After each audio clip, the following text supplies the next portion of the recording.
games. Remembered. How do we share? Yes, Rachel. Okay. Ding. I Okay, what's up? remembered. Good job. I was going to say that the other amazing thing that Jason has in his model is the fact that he is recruiting through all of these contests, but what the side effect is the incredible community he's built, because everyone engages with him and he's so available on Discord, and they're constantly becoming part of a family, not just pitching and running. And I think that is one of the coolest things that has come out of that model. I don't want to risk a giant project that has real margin and revenue and the whole company. Wait. Real margin. I've got some margin. Of course, no. I'm speaking as somebody who publishes lots of real margins games, and yeah. Sorry, On you, Matt. That's my perspective on it. So, So what I'm hearing is everybody, all the attendees, we've got the solo games. Hey, right here, okay? Yeah. I was thinking the same thing. Like, what we really learned through this is that if you don't want a filler pocket game, go to Jason.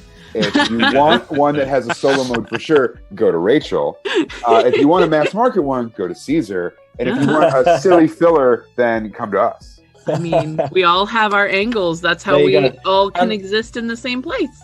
Exactly, and that's the beauty of the industry as a whole, but also just the small games market, is that there is something for everyone.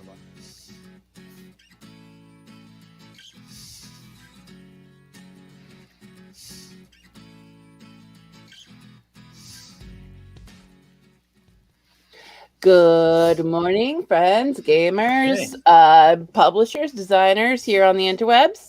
I'm Rachael Blaske, and I'm very excited to have you guys joining us to learn more about microgame publishing. So we had interest in going into deeper detail after we presented a panel overview during GenCon last year. And so here we are. We have Laszlo is our enthusiastic and beloved moderator. And devilishly handsome. And we also have all sorts of amazing experts on this panel. And so I'm going to let Laszlo take it away. No, I will not take it away. No. Sorry. I do not want to do the introduction for today. I want you all to do the introduction for today because I want to ask all of you, what are games really about? What is the most important part of gaming? This yet. Well, now you have. Mm-hmm. You know what? I'll help you out. You know what games are about? What? They're about relationships. Aww. And that's why today we're going to be talking about shipping. Oh, Lord. That's the connection?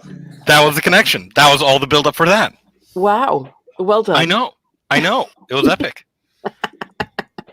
Okay. And I'm so excited to talk about it today because I get to talk with all of you wonderful people, and we have a new guest today, right? Yeah. Mr. Noah Miller. Hello. Great to be here. We're so happy to have you here.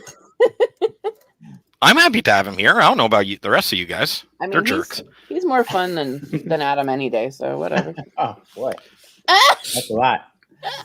And you are going to be representing XYZ today for us. Yeah. And I'm one of Adam's many business partners in XYZ Game Labs. We're a very team effort kind of thing. And he said for this topic, I handle a lot of the back office and shipping and fulfillment and all that stuff for the company. So he's like, yeah, Noah, can you go on and talk about this stuff? So yeah, happy to. And awesome. Yeah. Well, we're super excited for it. So I'm going to get started here because I had a lot of questions I want to ask. I think the shipping is sort of the part where the outsiders, the customers, they don't care about it. They, it's like game design and the packaging and all that. That's the stuff that really matters. But the shipping, it's either invisible or it's full of hatred, right? You don't really come out on top with shipping. You just either come out on par or way below. So I want to talk a little bit about that and dive a little bit more deeply into that. Recently I received a smaller game in the mail, and I was very pleased to find that it had come in great shape. I was very pleased with it, but I knew that a lot of other people who had gotten fulfilled in the same Kickstarter had received some damage. Now, I want to ask, is this a problem that is endemic to microgames? So I want to ask both about, shipping from the factory, shipping to, yourself or the distribution center, but also shipping to the customer. Does a small game size create a greater likelihood of damage? And if so, how do you compensate? Well, okay, so with the tins that I've been involved with, it's like, okay, we've got these massive case counts that are way different than the typical big box games. So when you have a case count that has 4 to 6 games in a box, yes, you've got your own individual concerns about those with the cardboard, but with tins, you've got these the distribution of the weight, and people are thinking, okay, I can fit a lot more in, at least from the manufacturing side. Mm-hmm. And so from 4 to 6, we had 80 count. And that to me was too much, but I, trying to work with the manufacturers, like what it fits, and having those corners, the bottom corners were typically damaged. I mean, so that was at least 4 out of each case that, and when you're talking about 12,000 units, that, I mean, I'm not happy about that, but I was curious because like Caesar, he's most recently sent out a tin game. And I was really interested to hear about all of your fulfillment experience with that, because I mean, I don't usually have something to draw from on that. So our case count wasn't as high as that. We had the highest we had was 48. Nice. For Tinder blocks, because I think ours was slightly deeper than the typical stuff at Pocketo, but it was about the same length and width. But we were quite lucky; we didn't really have that sort of damage. I don't know why. It might just be that our games were of a certain shape or something. I have no idea. But in terms of the carton and case count, no, we didn't have any damage. And as a company, I guess we're going to get to it in a minute. We usually use padded envelopes, actually, to send all our games that are small. All our big games, actually, we have extra special packaging where we pay an extra, typically 60 to 80 cents to have them in a special box. And within the box, they have like side protectors so that the corners are it's impossible for them to get damaged. And it's totally worth it, because rather than us, because we do it in-house, or our partners doing it and then just putting it full of those plastic things, or it's really, really good. But I'm guessing we'll get to that. Yeah. Shipping bit Almost later. Impossible sounds like a challenge. We did have, I think, maybe under 5 out of the 4,000 or 5,000 that we sent out that got damaged. That is great. Wow. Yeah. That was of the big games. But of the tin games, we sent out about, I think, 2,500, and we got maybe 10 or 15 dinged. And of those, they were just like little dents.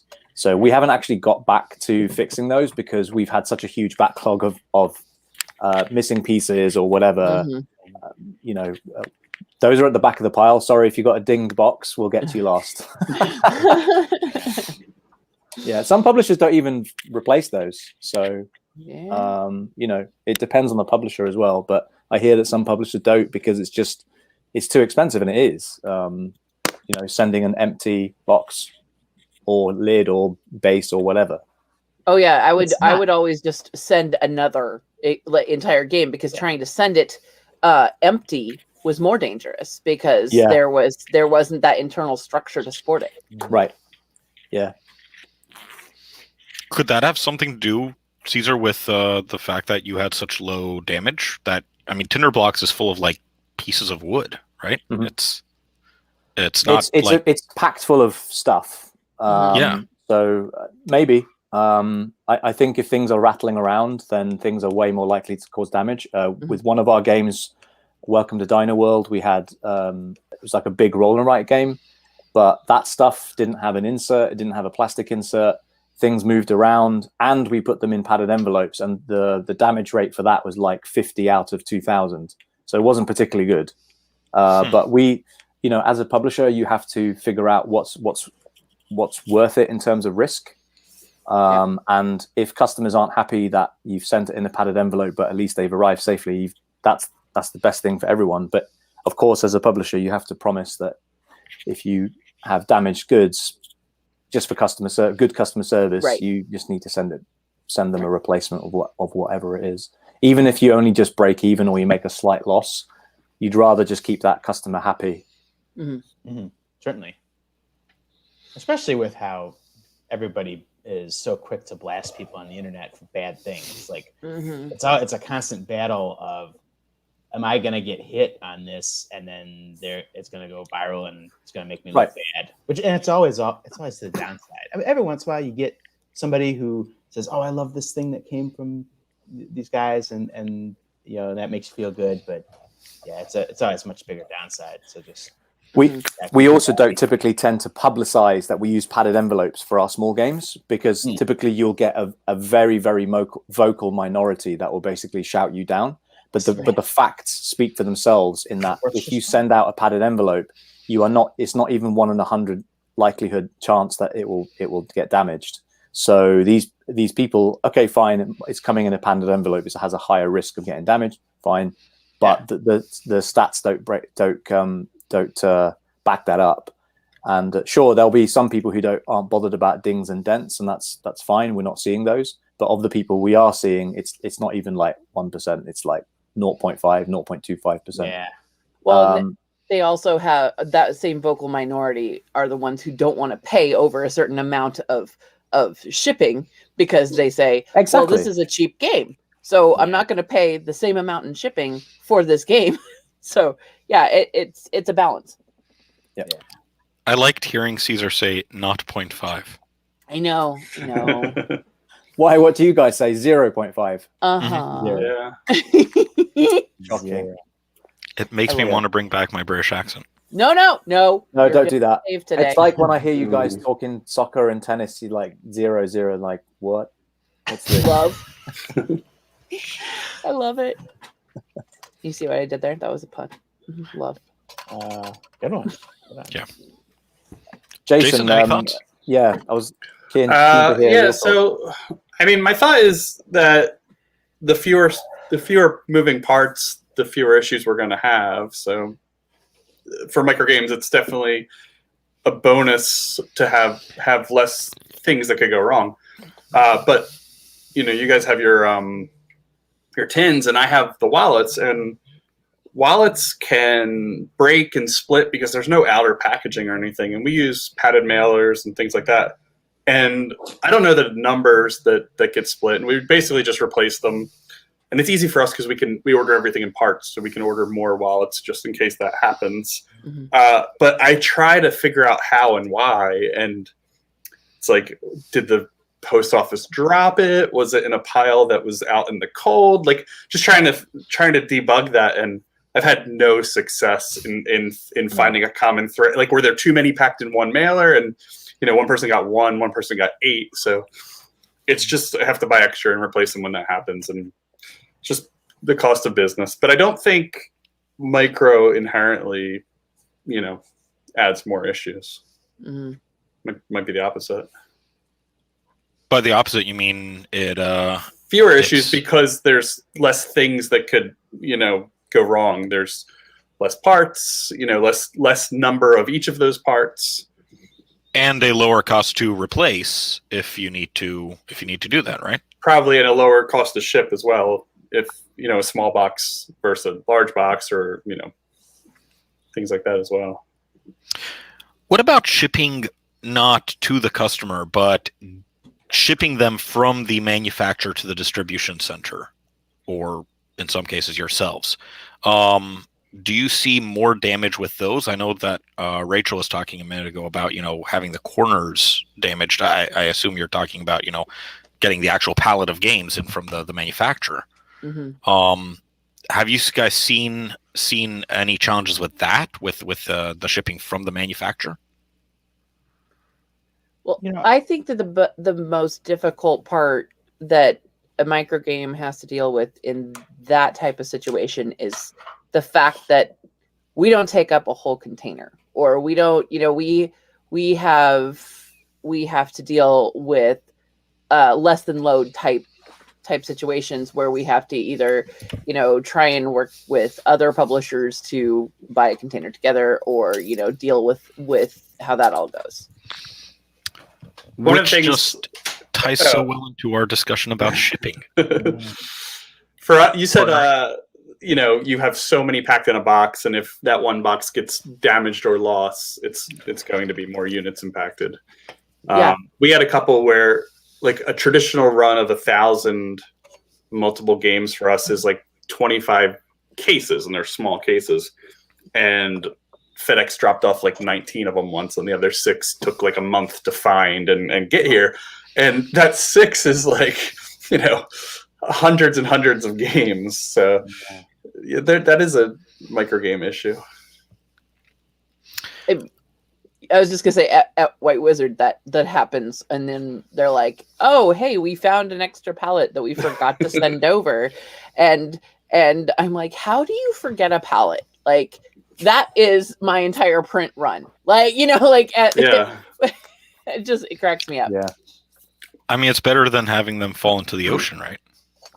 Oh, Yeah. don't speak. Yeah, we had half a pallet go missing, and probably another half pallet go missing just into the ether recently.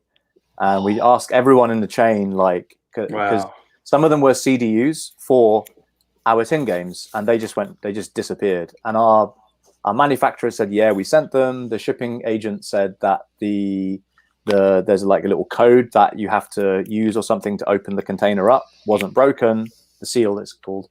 And then the fulfillment center basically said, we counted it manually and we never found that pallet. And so basically everyone's washing their hands of it, and we're just like, it's gone now. Can't do anything. So we have a third of a pallet here, and it's 5,000 Sprawlopolis and 5,000 of every expansion. That would be like, close the doors and end everything. Yeah. Yeah, that would be disastrous. Yeah. So with such small amounts, I mean, what Rachel was alluding to earlier, if you're not filling up an entire pallet, then if you're not filling up an entire container, then are you? Is it viable to partner with other publishers to ship together? I've never done that. I've never done that before. I know people do, and I know people can, or they'll just bundle their own games, time them so they'll fit into the same pallet or shipping container. But the benefit of having, a third of a pallet is you can airship it for reasonable costs and get it very quickly. So that's one of the things I wanted to talk about, actually. Because of the size of your product, to talk about, air shipping a game, that's like something that you hear, like, it's like the top level Kickstarter pledge level, you get or the advanced distributor late for a copy. Convention. That's the classic. Yep. Yeah. But it's obviously going to be a loss for the publisher at regular retail cost. But I know, Jason, you do that regularly.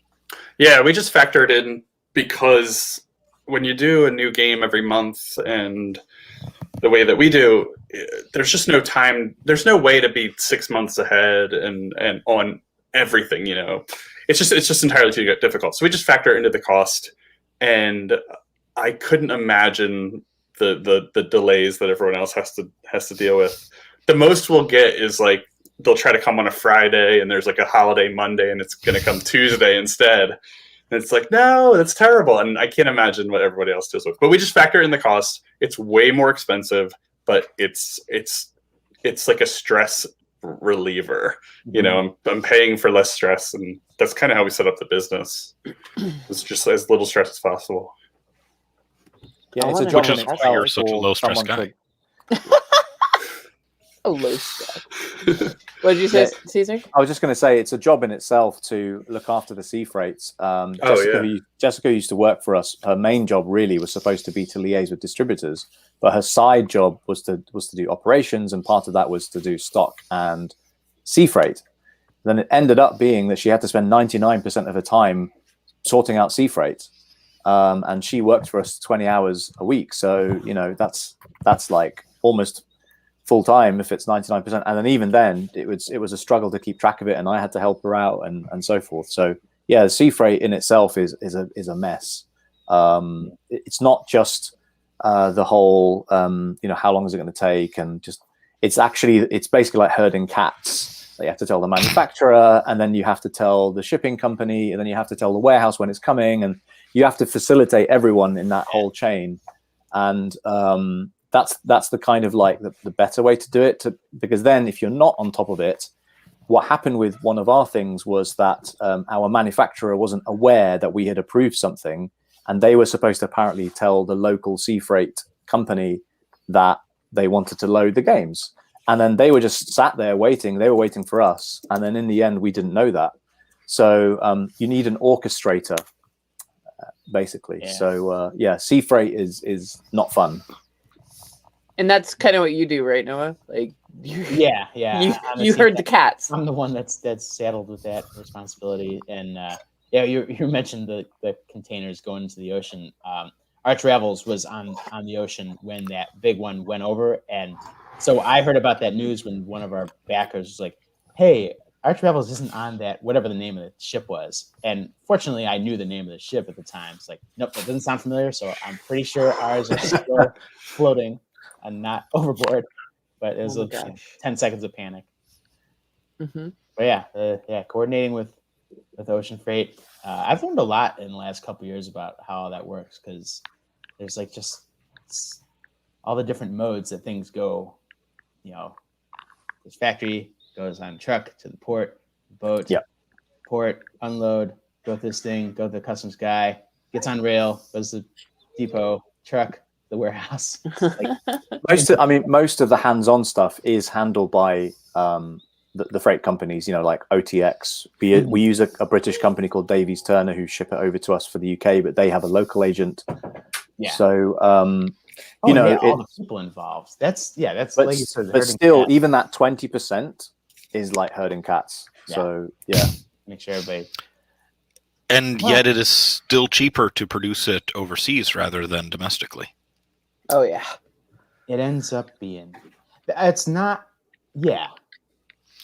It always. So always, yeah, I mean, recently because of the shipping container crisis, it's something I guess we haven't touched upon, but essentially there are a serious lack of containers internationally around the world, and that's because of demand in 2020 surged, and then as the demand surged, the containers got spread out across various countries, particularly the US and Europe, and just demand outside of China. And then basically the difficulty was the ships had to wait to either unload these containers or wait for the containers to come back, causing delays there. And because of that, container prices have gone up by 2 or even 3 times. We got hit by about a 1.5, maybe 2 times increase. But since then, those prices have gone up to the 2 to 3 times level. So this is something that's impacted the entire industry. And then as a result, I think particularly publishers here in Europe are just wondering, well, is it just worth us printing in Europe? Because there's German manufacturers and Polish manufacturers and Czech manufacturers, for instance. So the last time we met was in November, right? Yeah, I think so. Before we took a nice break for holidays. So one of the things we discussed, and I mean, that was our panel on manufacturing. And one of the questions that we discussed was, you know, is it more viable to produce or manufacture your games because of their small size domestically rather than abroad? And I know that there's sort of a mix here. Jason, I think you do some in China we do and some in both, the US. Yeah. But I feel like, I mean, if I'm reading your comments right, Caesar, I feel like, revisiting that question, is there a possibility that microgames are more resilient to shipping cost increases because they do have the greater flexibility to be produced not in the traditional places? Yeah, I mean, it just applies on how much it costs. I mean, Jason has wallets, right? So that is a kind of unusual component to use. But it's just like anything else. As a business, and you got to run it as such. It's not just a hobby, even though we all enjoy it, right? Mhm. You have to just factor in all costs, and the container costs are just one part of it. And also, as conscious publishers, we have to make a profit because of issues like this, where price increases or hikes turn up. We've had lots of comments from backers before who have said, "Oh, you should have had a contract with your fulfillment company, or you should have had a contract with your shipping company." And I'm like, that's not how the world works. Then they would just go under, and you wouldn't get your games anyway. Like, we need them more than they need us. Yeah. what? Especially for small, relatively small business. Yeah. Oh my goodness. XYZ versus any, Yeah, I mean, any shipping. it's like a David versus Goliath situation. They Yeah. can crush us with just like a swat of the finger like that. Mhm. We're nobodies compared to these companies. So we just have to suck it and see. And unfortunately, the consumer gets saddled with the price increases, or you have, like, probably what's happening now is there's a compromise. There was an interesting post by James Hudson, who runs, is it Druid City Games or something like there that? is, yeah. Understand. He wrote a long post about the container shipping crisis, and he essentially basically said that MSRPs are going to have to go up, at least in the very short term, because of those issues, because publishers can't swallow those price increases. And this is just one of those sad cases where, as a business, you can't really do much and just try and ride it out, and hopefully the cycle will correct itself. Right. Well, I mean, right now, the typical container cost was what, like, $1,000 or $2,000, and now it's I'm hearing like 11,000. Yeah. It's. I mean, how does that work into our MSRP? I mean, And how does it work on something that you've already sold, in Kickstarter? Exactly. Months ago? Yeah. right. You were supposed to predict this. I mean, think about it, people. Like in our little disclaimer at the bottom, we're like, yeah, we've done this a lot. I haven't done a pandemic before, but cool. Right. Yeah. So to go unknown. Yeah. to go back to your question, for us for using US and internationally, we couldn't use US if we didn't hand assemble the games. Because if we wanted these games, completely assembled and made in the US, it's just not possible. There's some very expensive options, and I don't know, if the quality even compares and the service compares or anything like that. But the price is just too high. But we only can do it because we order it in parts and absorb that here. Mhm. It is definitely a lot.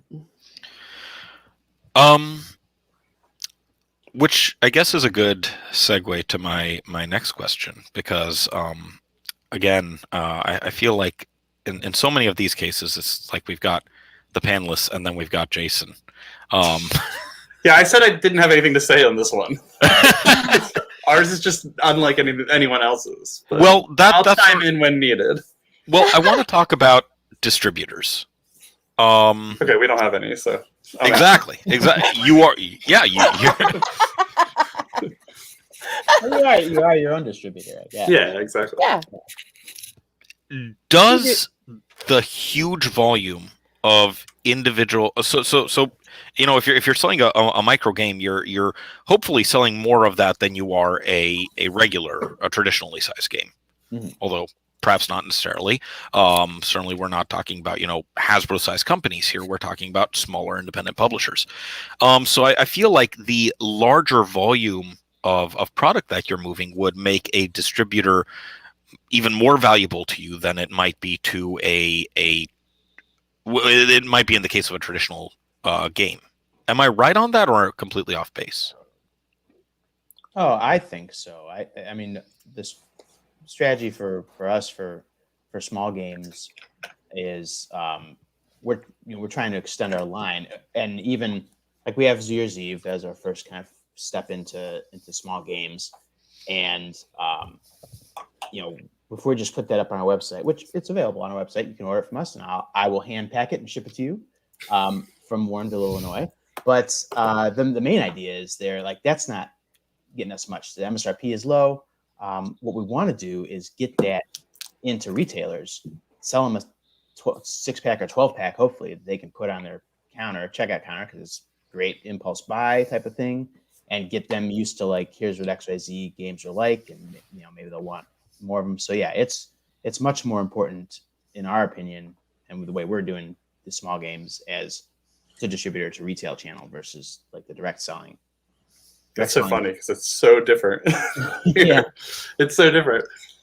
Well, I couldn't we do some retail where we send it directly to the retailers, but I mean the difference of selling it to the retailer for half or less versus selling it to the general public for full, and them buying more games from our site that are ours as opposed to buying more games in the store that aren't ours has been a huge thing for us. But we obviously only do that, so it's hard to say if you do both if you'd have that same result. Well, and I think that's going to speak a lot to the next topic when we're talking about packaging and shelf presence and how to claim your area on the shelf and things like that. So that'll be something that we cover next time too. Yeah. So I guess Noah, you walked right into my trap here. Oh boy! Oh, great. Oh God! Hazing the new guy. So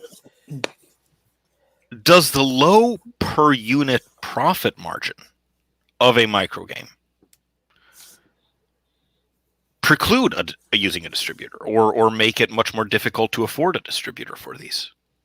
Not that I would say. I mean, the way our relationship is, and our main distributor US is ACD, and they've been great. Nobody would be surprised to say that we couldn't get distributors to look at us till we did the Borderlands game, and then once we did, they would return my emails. So great. And then once we're in, they want to see more titles, because there are very few board games that are evergreen that you're just going to constantly get reorders. It's really more of a game of make a game and it gets to market. Maybe it's got a life of 12 months, 18 months, 24 months, something like that. But you got to bring something else. So yeah, once I'm in distribution, I send them Borderlands. Even that's getting a little long in the tooth. They're still selling it, so that's great.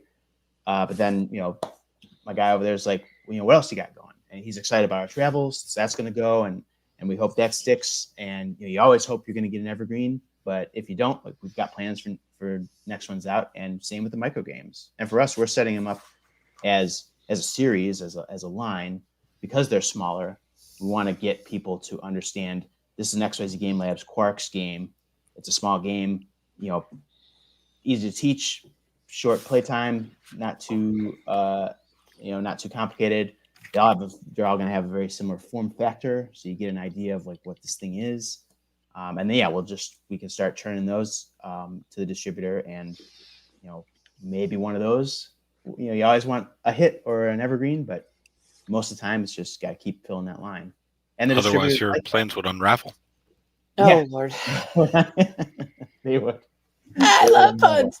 So on my side, working White Wizard, that's interesting because evergreens, and they automatically order, and it's really cool, and I'm kind of loving it. And but still, then when you do get into that groove and you have all of these SKUs and you have all of these things that are going on, then they get real upset with you when you run out.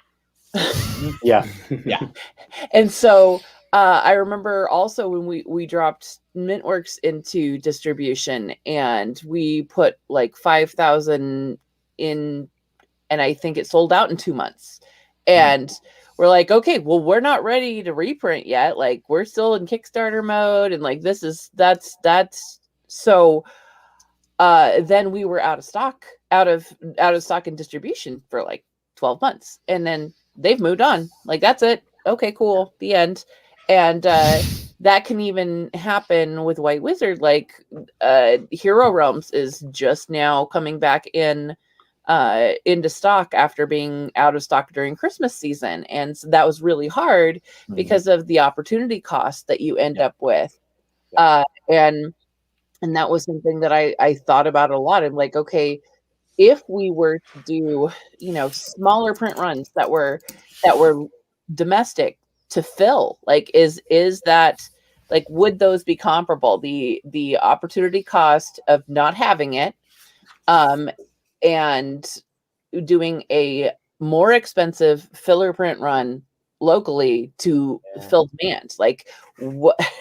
Because it's definitely like a spreadsheet analysis that we either have to think about or just accept the fact that we're out and we got to push other products as sales. I'm glad you mentioned the distributors getting angry when you run out of stock. I mean, like, my guy, I wouldn't characterize as angry. He warns us all the time. It's like, if you get something that sticks, the worst thing that can happen is running out of stock, because the world will move on without you. And so, like, but that's tough for us, lightly capitalized companies to just say, all right, great, fine, I'll put down, however many tens of thousands of dollars to get the next run, but maybe it won't sell, and it's a big risk. So it is. It's a tight rope walk. Mm-hmm. Yeah, we faced that recently with our stock that arrived in the US. We didn't order that many because the coronavirus hit us as a company. We predicted that we would run out of cash by the end of 2020, and we almost did. Yeah. So we were right to not order that many, but at the same time, our distributors were like, hey, here's my order for the pre-order. And we're like, we can't fulfill that because we basically ordered none. Yeah, right. So we had to spread it out to the people who pre-ordered the most, a little bit like Jamie Stegmaier does with a lot of his stuff that sells out straight away. Yeah. But except we had far less units than him, obviously. So we were like just trying to do it. And now that, with Kickstarter and stuff, they really help small companies like ours to survive and order reprints. Because otherwise, if it was just based on retail sales and distribution, companies like ours, a lot of them wouldn't exist. Obviously, Jason's bucks the trend, but he has a special model. Well, we just did our reprint campaign, our second one, which was fun because, like, some games will go out and we have just too many to keep in stock at all times, and some, that don't sell as well as others. So we do the reprint where we choose a couple games that we know people have been asking about, and then let everyone else pick the rest and kind of vote on them. And we wound up reprinting 12 games, which is huge. I mean, that's going to fulfill all the Kickstarter and keep us in stock for the next year. And, some of the slower selling ones even longer. So that's been a cool way to do it, because otherwise those games would never be able to come back. Right. Well, Bez is saying, like, here, discontinuing and not reprinting is a hard decision to make. And you guys have so much of that. That I always wonder, I'm like, how do you decide? And we've even looked at, like, some games that we know we won't print because we've sold 250 copies total ever, but 10 people keep asking about them. Like, what is our like secondary thing? Like, because we don't want them to go into discontinue. We do a lot of PMP, so that's always an option, and then people can take that PMP and get it printed.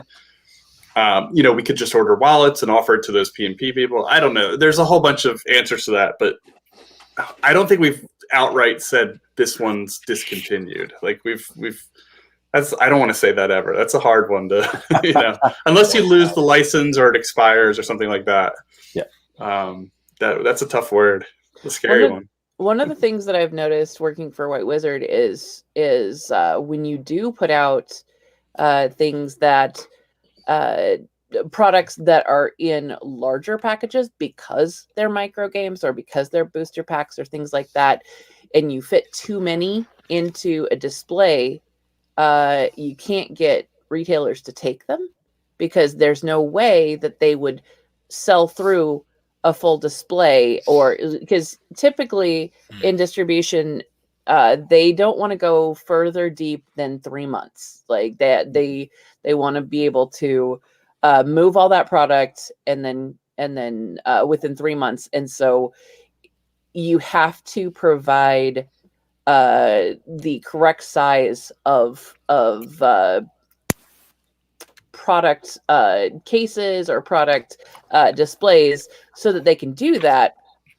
And if you aren't able to do that, often distribution will discontinue carrying your stuff. Like they'll say, okay, well, I cannot get this to sell, so I'm going to quit offering it because it's just not feasible for my distribution to continue breaking these up, moving them out across warehouses, things like that. And that's another part that you have to deal with small games, small card games, things like that. It has to be, you can't give them 48 of anything like to a single retailer. Just not. No. It's too much of it's too much of a risk. Right. Well, I'm sure you guys have talked about pack of games. You guys know that one. So I love that idea, and those are like the microist of micro games. Yeah. But their display case is like 8 or 10 SKUs, 4 up or 6 up or something. So like that, they can get the 50 units into whoever's buying that display case.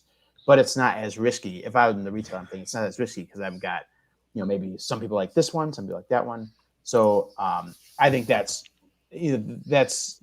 something we might adapt to this Kickstarter we're going to run for our first season of Quark's games. I'm sure Adam's mentioned it before, but it's three games, right? So, and we're thinking that when we go to distribution retail, we would do a display case of here's the 3 games and 4 up of each, so you can get 12 or maybe 6 up and 18 units from us, but it's 6 of single games, so it's a little more palatable to the retailer.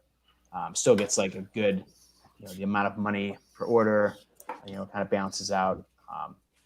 Because I imagine, I've never run retail before. I imagine they're thinking in terms of like, how much am I spending for this thing? They got to manage their cash, and it's like, I can't take a flyer on 100 units of something, even if the unit price is low. Like I can only afford to invest X dollars per title. Right. They only sell however frequent. Yeah. And you have to hope that it sells at the same rate. Well, that's the downside of packaging the display case. Yeah. Although I can tell them, get the display case starter, and then like if you sell through the one title, like just reorder the one title. It's fine. Yeah. Like I will fill you that way. That's fine. I mean, it's clearly working. I mean, they're in Barnes and Noble. I mean, I found them through nothing online. I found them by browsing for books, and I discovered Bus, and it was like, wow, this is kind of amazing. You know what I love about those games? I buy them. I don't play them.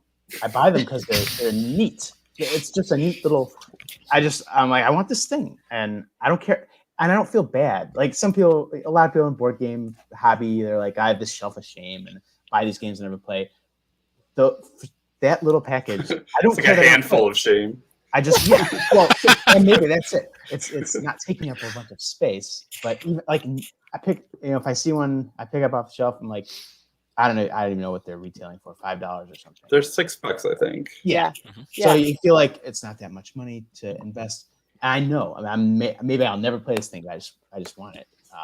And so that that packaging thing is, I think, very important for small micro games, more so than for the traditional large size games. And we are going to be getting into that in a lot more depth next month. Month, yep, for sure. I believe. I want to ask if there are questions or comments that we can address in this panel, that would be great. So keep them coming in, everyone. But I did want to, now that we sort of laser focused away from Jason's model, I want to focus in on his model a little bit, as I saw his eyes go wide there. I think the most absurd shipping solution is Jason's Board Game of the Month Club. Ugh. Which just on its face, I mean, the name itself is absurd. It's like there's like the Cheese of the Month Club, the Book of the Month Club, and the Board Game of the Month Club. And There's no at this boards in there. should specify. It's just cards. The wallet. Here's a board. It's a piece of postcard. Yep. And of course, this is only possible. I mean, I guess you could have a Stonemaier Game of the Month Club, which would last for like a year and would cost you like, I don't know, $1,000 or something. But the reason that you can keep your rates low is partially because your manufacturing costs are low, but also partially because your shipping costs are so low.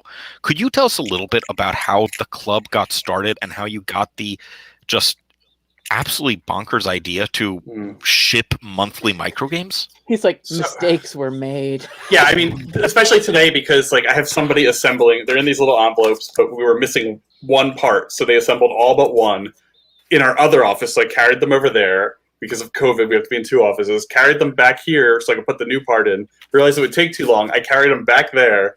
They did them. I carried them back here today. It's just like bins and bins of these. So I'm like. Subscriptions stink from the publisher side, but no, it was really I only work well in repetition. So I said, we're going to make this a series. We're going to make a new game every month, and if we're making a new game every month, we might as well, find a way that people can just get all of them instead of, having to pick and choose and get them individually. And eventually, it turned into ways that we can produce additional content because the funding of the club allows us to make expansions that we, outside of a Kickstarter, we don't have the money just to make an expansion, and we don't have the means to sell them as well. So it all became this little cool circle of Kickstarter makes the games, the club makes the expansions and the stuff that's not quite Kickstarter worthy. But yeah, the idea was just we're going to make something new every month. So let's do it. And Patreon was just kind of coming up at the time as a cool model for monthly subscriptions. And there's other ways to do it now.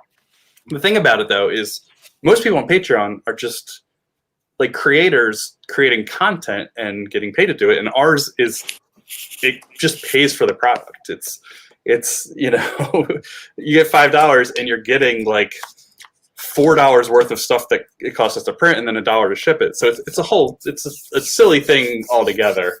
But I don't know. It's cool for the stuff that we wouldn't. It lets us take some chances. That's a big thing with it. Mm-hmm. We publish things that we wouldn't publish otherwise, couldn't publish otherwise. Little tiny weird stuff, and it's worked well enough. Not from my side. It's a mess on the on the fulfillment end. Is the worst thing in the world. It's so difficult, especially when we complicate it too, because you get a wallet game every month. So first of all, it's here's the 100 things that come in every package, and then down here it's here's the wallet game you can choose or the choice of any other game. So to mail out a whole bunch of the same is really simple, but then when everybody starts customizing it, it's just I think it's appealing to the customer. It's 10 times the speed on our end, the time on our end to do this. And then when you actually have it all assembled, you drive over to your post office because you are the distribution center as well. Mm-hmm. And tell us about the extra employee they hired just to manage you. Yeah, we had so much going to the post office. Fees, it's $1,000 a month or close to $1,000 a month of these plus our regular orders. And then we'll be backed up 2 months, so we'll do 2,000 of these in 1 month. They said that we were bringing too much, that they had to hire this new guy. So I first of all, I was I guess I have to talk to this guy and be nice to him or just be friendly with him and be friends with him. And then I was I hope we don't slow down because then they might have to fire that guy. So it was a whole weird. So much pressure. Yeah, it was an inside look at the post office that was not the inside look that I needed.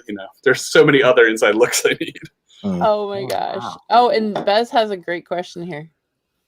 How long do I think it will continue? Do I feel proud of all the experimentation? Yeah, so the experimentation is super fun, and there's been some real problems with it because we have to have a new game every month. We have to have these new little things every month. So from the design side, it's just this constant thing, and it's difficult. And so we kind of adapted to making games like series long games where like the players aren't getting too much stuff where they can't play everything every month. So you're getting content for games that exist, and it really shifted to that over time.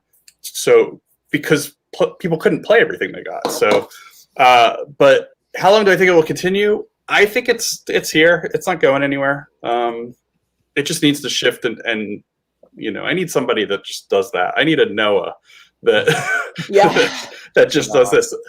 And keep me out of it. I have a pile right on the floor there of like 1 million labels that I need to do, and it's going to take me all day. Well, when you say something's difficult, I translate in my head that it's expensive. So we like our travels has the Kickstarter fulfillment has 20 SKUs because we did like 4 patches and 4 stickers in the game and the other games, and then goes to fulfillment and you get a pick charge like each item. So somebody ordered 10 things, there's like all the pick charges, and that's like, yeah. I mean, I get a little annoyed. It's like, oh, do you really have to charge me whatever it is, 15, 20 cents a piece or whatever? But I imagine if I was in my own warehouse and here's 1,000 orders coming in and this one wants these things, and it's still money, but it's time. That's what it is. And it's just that it is a legitimately. So when I do it myself and we do a campaign where somebody can add stuff or versus the people who just got the game, it seriously is 10 times longer, if not more than that. You could print out 500 labels and put them on in 2 hours on the same packages, or you could do like 50. At 5-6 minutes of each of picking and packing and matching in those labels. So that I've thought about changing on the Board Game Month Club. I thought about, do you charge more for somebody who does that? And I always resort back to it's for them, not me. So I'll just absorb it. Well, customers, I bet nobody thinks about that. I didn't think about like the difference between a single SKU versus. Here's where some do is the repeat customers go, I know I'll be at the back of the line if I make this complicated. and some have learned that, and some know that and still just make it complicated because they love to buy stuff and love to add stuff on. Yeah. Or save $3 on shipping and end up a month later in the chain. Yeah. I blame Amazon. They make it seem like this is all magic. And so like yes, we're just going to end up with drones that just drop our little games everywhere because that's just easy. That would be nice. Mm-hmm, right. That's great. Right. Rachel, you literally work for wizards. I mean, magic.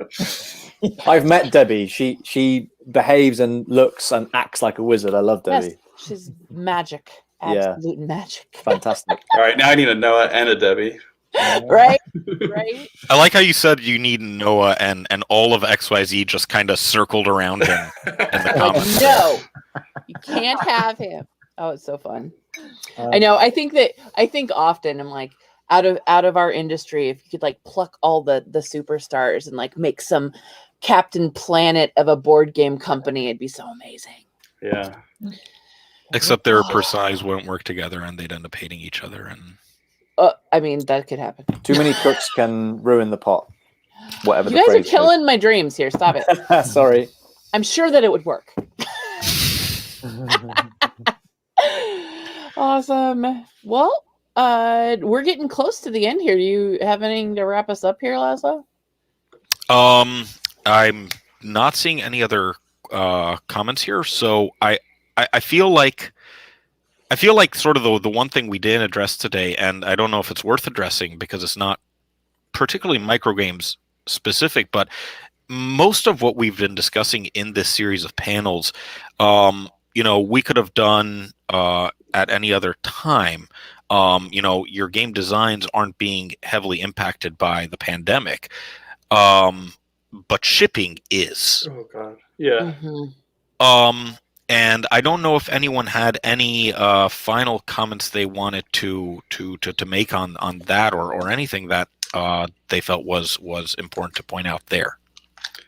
So I have I do a lot of the shipping here, and I'm constantly at the post office until just recently. I guess our first employee with a driver's license now can take our stuff. Everybody else gets driven here, but we have the first one with the driver's license, so he now goes to the post office.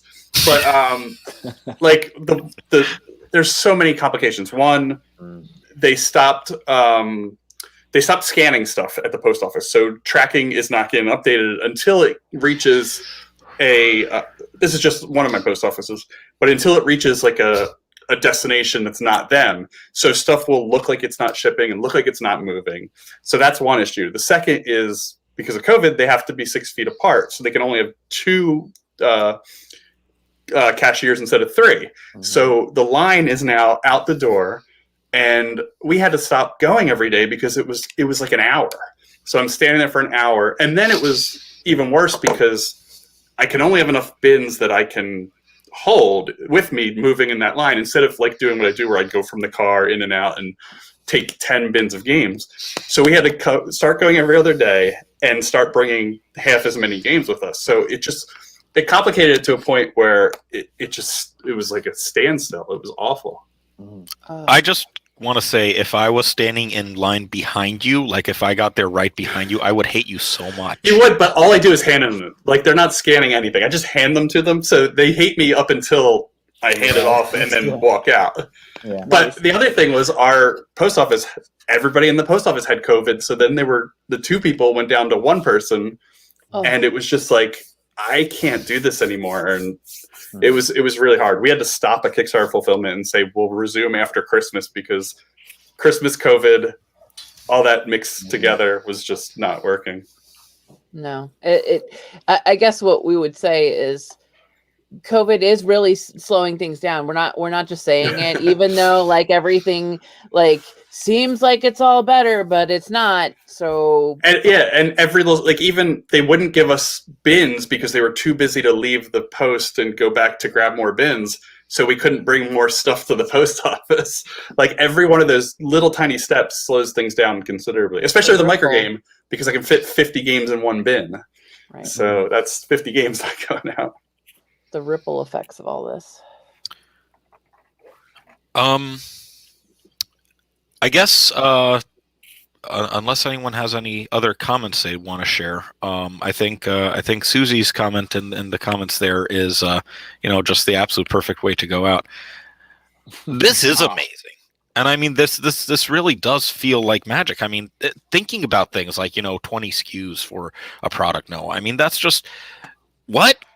Yeah. But then it arrives and it's here. And, Caesar, you're talking about, the customers are upset about bubble wrapping, but, it arrives and it's here. And somehow you don't go out of business because you get to, send them in bubble wrapping rather than in, like ornate hand-carved boxes or something.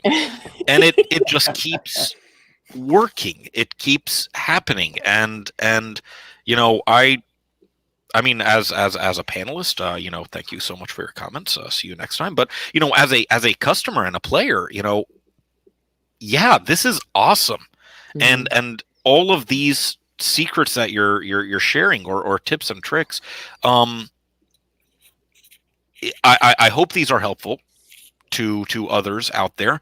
And even if you're not an industry insider like me, it's just fascinating.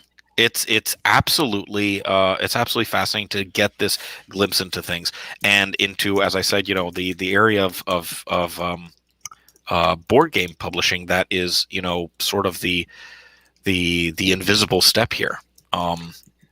The fact of the matter is, it usually does work, and what is happening is working. So, thank you, everyone. And thank you guys so much for joining us this morning. I hope you learned something new, hopefully. If you'd like to join us again, we are going to be participating in Gamma next month on March 20th, and to learn about how we package things to make them move. So thank you guys, all the panelists and my enthusiastic moderator. And if anybody wants to follow any of our guests, you can see all the multitude of ways to do that on our outro. So have a good day, guys. Be well.